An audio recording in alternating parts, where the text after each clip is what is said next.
Hello guys, tayo ay magluto guys ng isda na sarsyado. Ito po ang aking isda ay gusaw. Ang tawag sa amin ay gusaw ito guys. Yan, ito na po ang aking mga sangkap. Kamatis, onion, garlic. Ito na ang aking egg.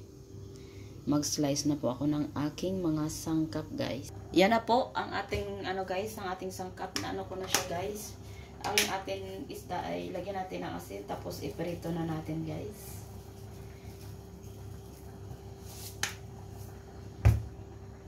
Yan, painitin natin ang ating isda. Tapos, iprito na natin ang ating isda. Ang guys, ang ating oil.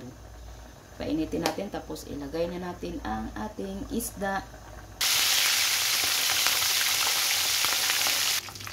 Yan, kunin na natin ang isda, guys. Okay na po ito, guys.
Gutom na si Aiten?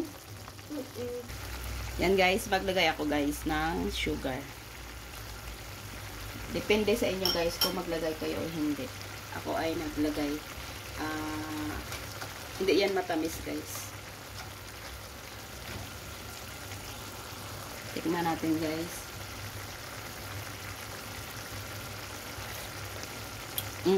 Okay na yun ang lasa guys.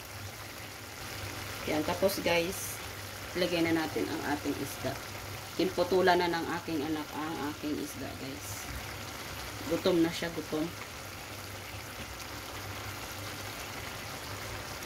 Yan po ang ating sarsyadong isda guys.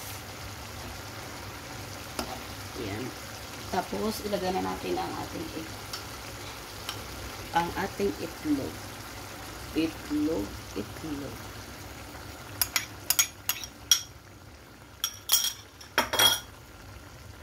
Yan na po ang ating sarsyadong guys, ang sarsyadong gusaw. Yan po ay luto na po yan guys.